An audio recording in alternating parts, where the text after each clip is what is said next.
Mesdames et messieurs, bonjour. La semaine dernière, nous avons traité du rôle de la communication dans l'optimisation du potentiel. Aujourd'hui, nous allons parler du cadre de référence de cette optimisation. C'est-à-dire, que doit faire chaque entité, c'est-à-dire un pays, une entreprise, un individu, pour optimiser son potentiel. Alors, chaque entité a deux actions fondamentales à faire. Et à faire simultanément. Ces deux actions sont une action de maximisation et une action de minimisation. Il faut les faire simultanément pour que l'optimisation se réalise. On va voir pourquoi. Parce que chaque entité, que ce soit un pays, une entreprise ou un individu, a trois opportunités fondamentales à maximiser et trois contraintes fondamentales aussi à minimiser. C'est ça l'esprit de l'optimisation. Et la première opportunité est souvent la plus importante. Elle influe sur la deuxième, et ainsi de suite sur la troisième. C'est la même chose que pour les contraintes. La première est la plus importante, la deuxième suit et la troisième suit. Alors, un pays ou une entreprise sont souvent des entités organisationnelles. Et la première opportunité qu'un pays doit maximiser, c'est la satisfaction de ce qu'on appelle ses concitoyens et ses fonctionnaires. En fait, les agents de l'État. Les citoyens doivent être satisfaits. C'est important. De même, pour une entreprise, la première opportunité que l'entreprise doit maximiser, c'est la satisfaction de ses clients internes et de ses clients externes. C'est-à-dire la satisfaction de son personnel, mais aussi la satisfaction de ses clients. C'est-à-dire ses partenaires de transaction. Donc vous voyez cette première opportunité, elle est fondamentale cette première opportunité. Et on va même plus loin. On peut parler de satisfaction, mais aussi on peut parler de fidélisation. Et on peut même aller jusqu'à la loyauté. C'est-à-dire la faculté des entités à retenir ses interlocuteurs. Un pays doit être capable de satisfaire, fidéliser et retenir ses citoyens. Pourquoi souvent les jeunes ou les cerveaux quittent? Parce que tout simplement, ils ne sont pas satisfaits d'une politique qui est menée dans un pays. C'est dommage. Une entreprise doit travailler sur la satisfaction de ses clients, mais aussi sur la fidélisation et sur la loyauté, c'est-à-dire retenir. Souvent, on travaille en termes de satisfaction sur une période de à peu près 5 ans. La fidélisation peut aller de 5 à 10 ans. La rétention commence à partir de 10 ans. Si vous travaillez avec les mêmes clients depuis plus de 10 ans, ça veut dire que souvent ces clients sont loyaux à l'organisation. Donc c'est très important cette dimension satisfaction. Un premier facteur qu'il faut maximiser. Le second facteur qu'il faut maximiser, toujours pour les organisations, je reviendrai sur les individus plus tard, c'est-à-dire qu'un pays ou une entreprise doit maximiser ses recettes pour un pays et son chiffre d'affaires pour l'entreprise. On voit déjà le rôle de la satisfaction dans l'augmentation des recettes pour un État. Le rôle de la satisfaction dans l'augmentation du chiffre d'affaires pour une entreprise. C'est important. Parce que si un pays travaille D'abord pour la compétence de son personnel, des agents de l'État, pour la satisfaction des besoins des citoyens, mais souvent, ce pays se retrouve avec des recettes importantes. Il y a ce qu'on peut appeler en économie le cercle vertueux de la croissance. Quand je développe les investissements pour le pays, pour la santé, pour l'éducation, pour l'emploi, mais souvent il y a des retours de croissance qui peuvent arriver pour le pays. C'est important. Si l'entreprise travaille pour la satisfaction de ses clients, leur fidélisation et leur loyauté, mais souvent le chiffre d'affaires augmente parce qu'on dit souvent un client satisfait, c'est souvent 10 de gagner. Tout simplement par le phénomène bouche à oreille. Et enfin, la troisième opportunité fondamentale que chaque entité, entreprise ou État doit maximiser, c'est bien sûr ce qu'on appelle ses marges bénéficiaires. Ah oui, un État doit être rentable. Quand l'État est déficitaire, ça devient compliqué. Une entreprise doit aussi être rentable. La différence entre chiffre d'affaires et ses coûts doivent lui apporter une certaine forme de rentabilité.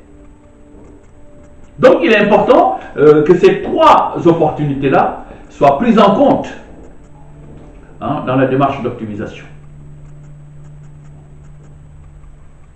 Et en retour, c'est-à-dire l'action qu'il faut faire simultanément, c'est-à-dire minimiser les trois contraintes fondamentales. Pour un État ou pour une entreprise, il faut tout faire pour minimiser la déception. Pour un État, ça va être la déception de ses agents, son personnel, les fonctionnaires, et la déception des citoyens. Pour une entreprise, c'est pareil. Il faut minimiser la déception de son personnel, des clients internes, et minimiser la déception de ses clients externes. C'est important pour éviter toute forme de défection et abandon du pays, abandon de l'entreprise. Parce qu'on part du principe que la déception, un client déçu, peut entraîner 90 clients de perte. Donc c'est important de travailler sur cette dimension-là, éviter le plus possible la déception des clients. Et la conséquence, c'est que l'entité va réduire ses coûts. Donc ça va être la deuxième opportunité qu'il faut minimiser. Ça veut dire les coûts. Que ce soit pour un pays, que ce soit pour une entreprise. Le pays doit éviter les gaspillages, les détournements de deniers publics, etc. Les goulets d'étranglement dans l'administration. Tout ça sont des choses qui amènent des coûts. C'est pareil pour l'entreprise. Et on verra plus tard que l'entreprise doit minimiser surtout les coûts de non-qualité. Il y a aussi des gaspillages dans l'entreprise. Il peut y avoir des procès qui sont dus à des clients déçus. Donc c'est important que ces deux entités-là diminuent ces coûts. Et bien entendu, la troisième contrainte qu'il faut minimiser seront ce qu'on appelle les pertes. L'État peut avoir des pertes, comme l'entreprise peut avoir des pertes. Et elles doivent réduire au maximum ces pertes pour que l'entité puisse retrouver cet équilibre et cette croissance. Maintenant, pourquoi le rôle de l'individu est important aussi? L'individu doit faire la même chose. Il doit maximiser trois opportunités fondamentales et minimiser trois contraintes. Surtout que l'individu peut être le salarié, peut être le fonctionnaire, peut être le dirigeant, etc. Donc cet individu doit aussi contribuer à cette démarche d'optimisation. En faisant quoi? D'abord en maximisant en premier lieu ses qualités. ses points forts et ses atouts.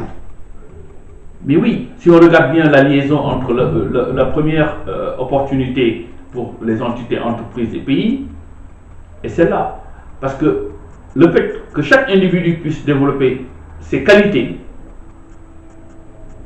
mais ça va permettre à l'organisation de pouvoir mieux satisfaire ses clients internes et externes.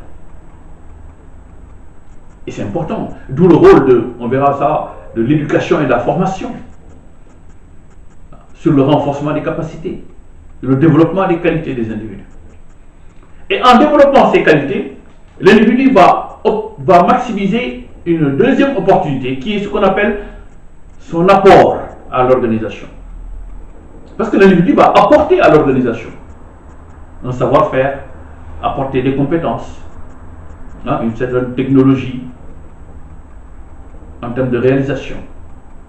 Donc cet apport sera important pour le chiffre d'affaires de l'organisation.